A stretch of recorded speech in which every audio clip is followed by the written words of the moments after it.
Bismillahirrahmanirrahim. Assalamualaikum warahmatullahi wabarakatuh.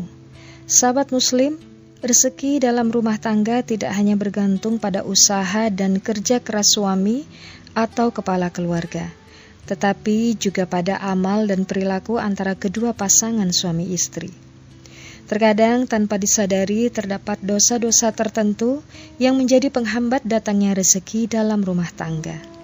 Godaan-godaan ini jika tidak dihindari dapat berujung pada dosa yang pada akhirnya menjadi penghambat rezeki dalam rumah tangga itu sendiri. Dan berikut ini adalah di antara dosa-dosa tersebut. Dosa yang pertama, tidak taat kepada Allah Subhanahu wa Ta'ala. Dosa utama yang menjadi penghambat rezeki dalam rumah tangga adalah karena tidak taat kepada Allah.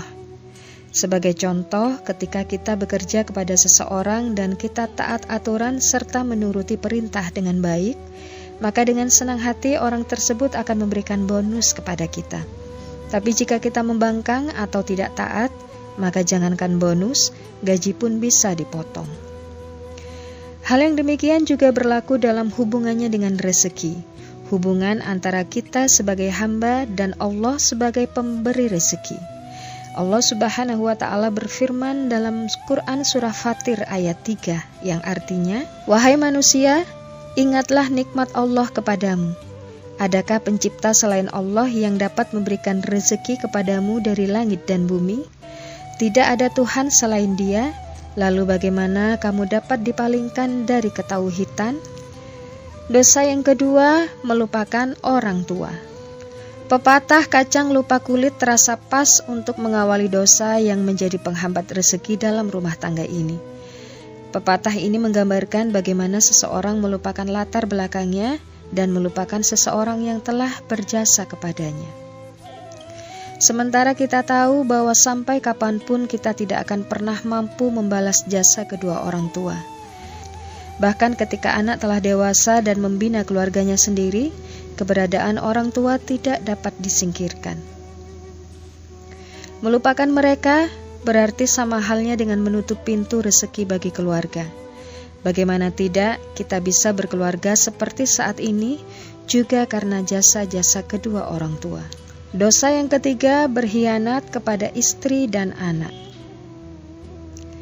Bagi istri, suami merupakan wadah atau jalan rezeki. Artinya, rezeki istri dititipkan kepada suami untuk kemudian dibelanjakan untuk kepentingan keluarga.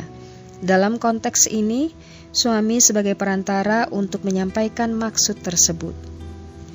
Di sini sang suami akan diuji sejauh mana ia bisa dipercaya atau memiliki sifat amanah.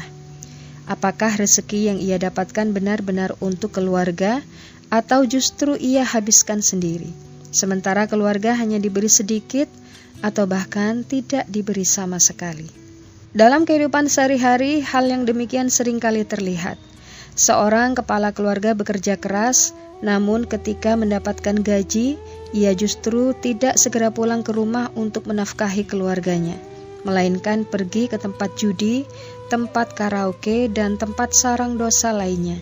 Ia membelanjakan gajinya untuk kesenangan pribadi dan ini bisa juga menghambat rezeki dalam sebuah rumah tangga. Dosa yang keempat, menyembunyikan sesuatu pada suami.